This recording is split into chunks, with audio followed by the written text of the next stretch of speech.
கிராமத்து பாரம்பரியம் நேயர்கள் அனைவருக்கும் அன்பான வணக்கம். இப்போ விநாயக பெருமானுக்கு அருகில் எலி இருப்பது எதனால் அப்படிங்கிறத பற்றி நாம் இப்போ பார்க்கலாம். அந்த வீடியோக்குள்ளே போகிறதுக்கு முன்னாடி என்னோடய சேனலை இதுவரைக்கும் நீங்கள் சப்ஸ்கிரைப் பண்ணலை அப்படின்னா சப்ஸ்கிரைப் பண்ணிக்கோங்க. அப்போ தான் நான் போடுற ஒரு வீடியோவும் உங்களுக்கு தொடர்ந்து வந்துக்கிட்டே இருக்கும். இப்போ வீடியோக்குள்ளே போகலாம். தெய்வங்களுக்கு அருகில் அவர்களுடைய வாகனம் எப்போதும் இருப்பதை பலரும் பார்த்திருப்போம். அதில் சில வாகனம் வந்ததற்கான காரணம் தெரியும், சில வாகனங்களுக்கு தெரியாது. அதனை அடுத்து விநாயக பெருமானுக்கு அருகில் அதனுடைய வாகனமாக கருதப்படும் எலி எப்படி வந்தது என்று நாம் இப்போது தெரிந்து கொள்வோம்.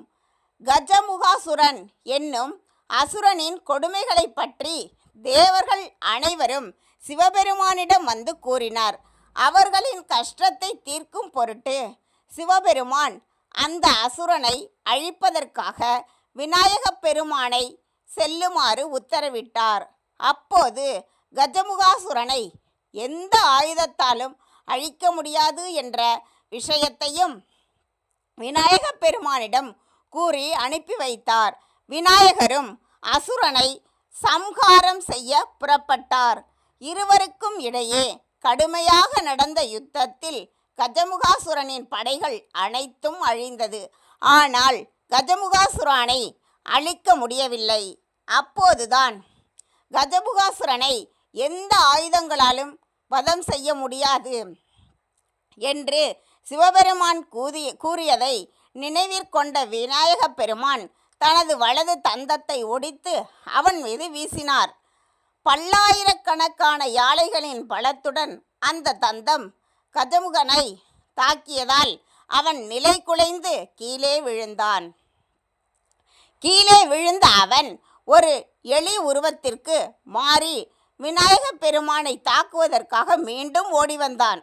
அப்போது விநாயகர் தமது ஞானக்கண்ணால் எலியை பார்த்து என்னை சுமக்க கடவாயாக என்று கூறி எலியை ஆசீர்வதித்தார். இது கஜமுக தவுணனை கடியானை என்று விநாயக புராணத்தில் பதிவாகியுள்ளது. விநாயக பெருமான் கூறியது போலவே எலியும் அவரை சுமந்து சென்றது. இதன் காரணமாகவே விநாயக பெருமானுக்கு அருகில் எப்போதும் அவருடைய வாகனமாக எலி இருக்கிறது. இதனை மூஞ்சூறு என்று அழைப்பார்கள். விநாயக பெருமானிடம் எலி வந்தது எப்படி என்பதை நாம் இப்போது தெரிந்து கொண்டோம். இந்த வீடியோ பிடிச்சிருந்தா லைக் பண்ணுங்கள், ஷேர் பண்ணுங்கள், கமெண்ட் பண்ணுங்கள்.